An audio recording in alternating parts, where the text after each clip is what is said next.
Greeting and welcome to the Intensive Success Growth. I am your host, Nishant Sharma. Please give warm welcome to our guest, Crystal Perry. Crystal Perry is an educator, coach, and founder. Welcome, Crystal. Hello, welcome. Thank you for having me. I like to say, hey world, it's your girl, Melanated Pearl, bringing that black light to things that aren't quite right. My name is Crystal Perry. I'm the founder of melanatedpearl.org. It is a nonprofit in Clayton County. Our mission is to educate, uplift, and empower. Okay. So let me start with this. Where were you? What happened? Who were you surrounded with that inspired you to do what you do today? So, where was I? I actually was at home about almost 5 years ago, and in the same week, both of my brothers. I am the oldest sibling. I have two brothers. Both of my brothers were incarcerated. One was on incarcerated on a Monday, and another on a Friday. And I also happened to be in a graduate program at Agnes Scott, and it just really helped me realize so often that when things happen to men in our family, the women in the family are impacted the most. Yes, again, they were incarcerated, but immediately that meant loss of income in households. I saw my sister-in-law suffer, the worry of my mother and myself, because again, if your loved ones are incarcerated, you go to jail with them. I like to tell people, because you need to make sure that they're kept and their care is up, and they attend court dates. And really realizing that a lot of things are happening to women, black women in particular in my community, that weren't being addressed, is really what sparked the seed for me to start the foundation Melanated Pearl. Okay. What are the top three reasons why do people fail? Why do people fail? I would say lack of consistency. We expect that the first time we're going to do something is going to happen immediately, but practice, I'm not going to say makes perfect, but practice actually is consistency. If every day you get up and do something, you'll get better at it, and a lot of people don't want to put in the time. The second thing I would say would be procrastination. We think that we have a lot of time to get the work done. The idea that you have, somebody else may have that idea, and although you originally were supposed to implement it, if you waste time, the Lord, the God, spirits might give that idea to someone else. And then the third thing is that people forget that failure is a part of the process. If you are making mistakes, that's how I know you're trying. So oftentimes we have an idea or something happens and we go into a woe is me. And if you allow it, negative thoughts and depression can overwhelm you and overtake you. But I found that if you're solutions driven and you get up every day and you're consistent, and that you are maximizing your time so you don't procrastinate, that you actually will find your purpose. And so that prevents failure. And again, when you are knocked down, get back up, because that's part of the process. Okay. How do you overcome procrastination? I am a list person, so I set a lot of lists. Your phones, you can actually set timers. I set a timer when I need to get up, and I actually call that timer, wake up, reflect. Name your, alarm systems that are in your phone. Also, I do a lot of lists, as I said, what are 5 things I want to accomplish, and put a timeline. So, I want to make my appointments before 5 o'clock. I want to actually go to so many, funders' websites today. I want to actually get out and speak to 3 people in the community. So I set personal goals, I give them a timestamp, and then I actually go and check those things off, because there is a reward, in knowing that you've accomplished not someone else told you to do, but something that you set an expectation for yourself, and then you met that expectation. Holding yourself accountable is definitely a way to stop procrastination. Okay.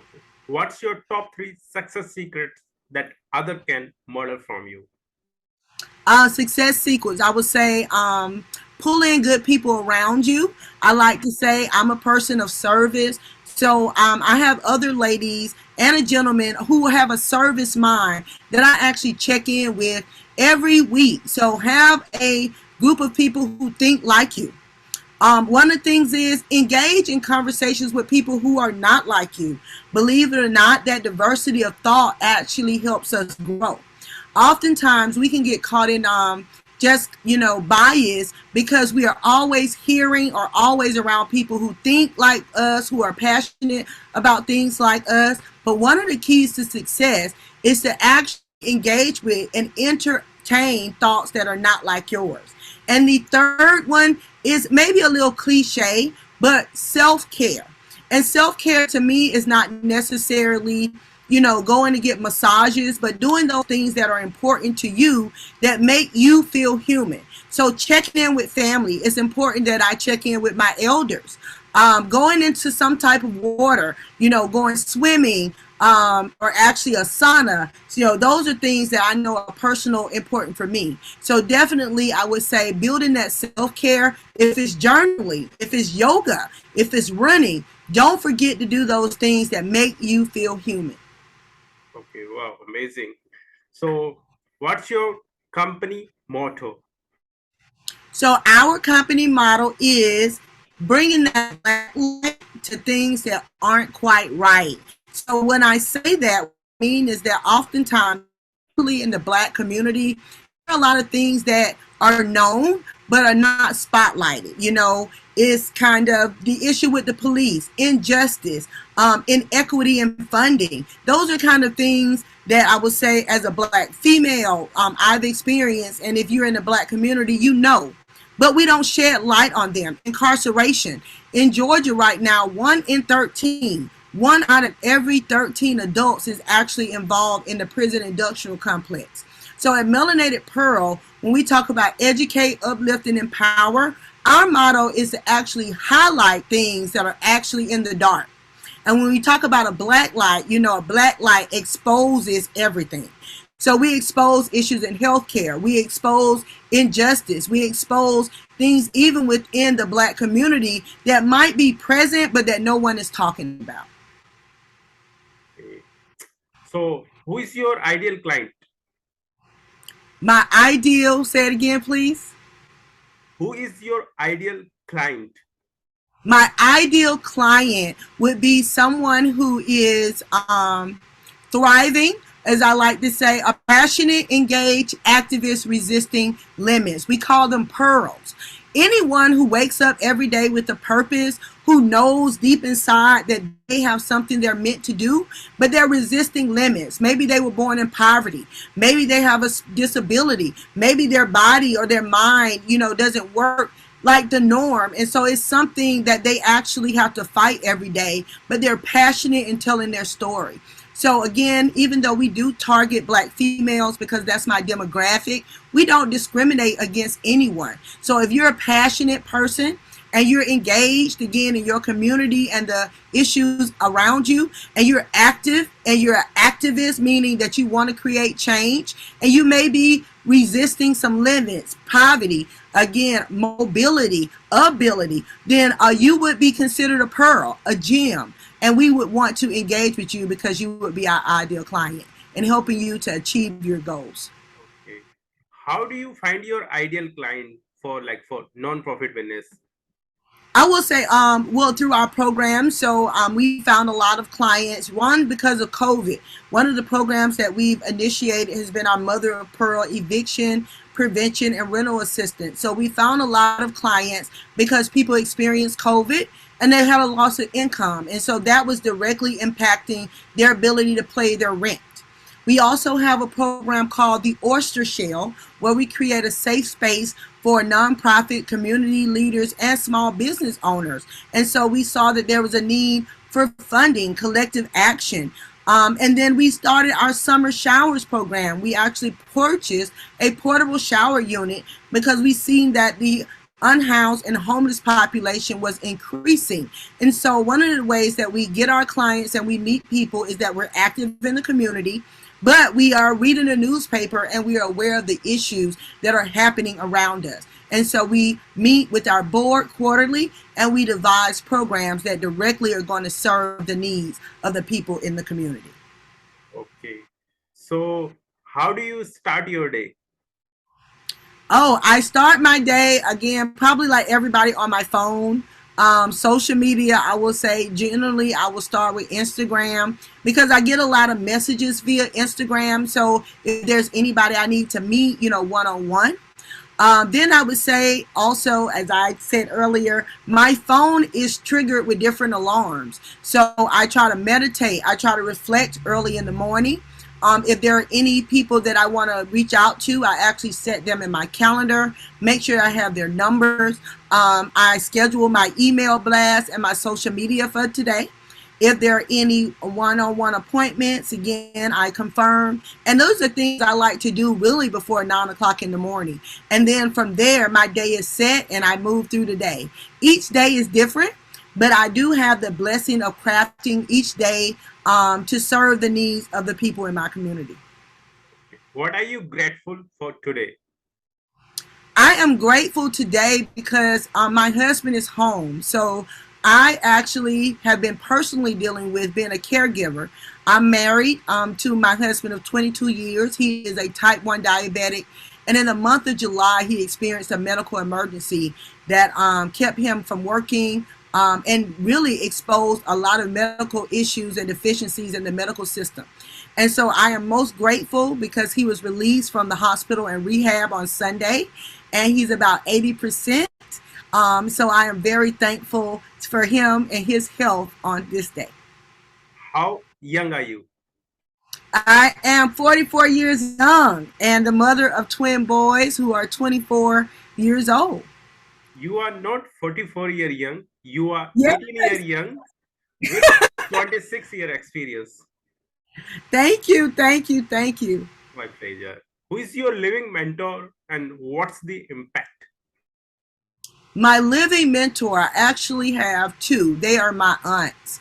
My maternal and my paternal aunt, Victoria Taylor and Lois Strickland. These are two women who poured into me as a child, directly making sure they spent time with me. My aunt recognized that I was experiencing trauma, and my aunt Lois used to pick me up every weekend. And from her, I learned what a stable family looked like, what a two-parent household should look like. And again, I think it influenced the husband that I picked. And as I said, I've been married for 22 years.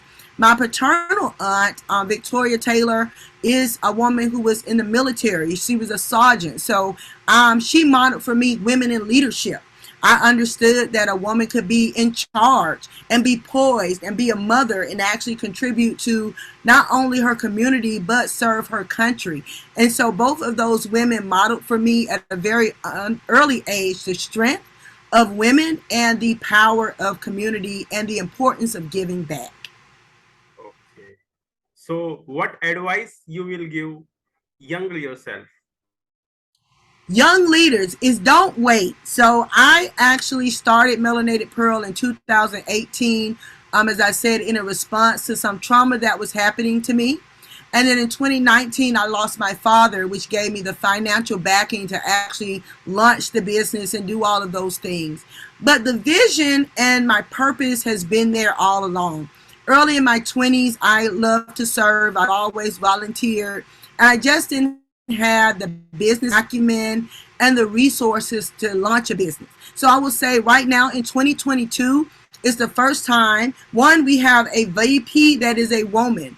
In Georgia, we have Stacey Abrams, who's running for governor. So we see women in leadership positions. So my advice to young leaders is don't wait on your dreams. Start now. Start while you're in college. Start while you are working your full-time job. Start while you are a new mom. Start without knowing all the answers because that is how you create your legacy. And of course, partner with like-minded people because there are resources and there are people out here like myself who are willing to help you. Okay. How can I support you?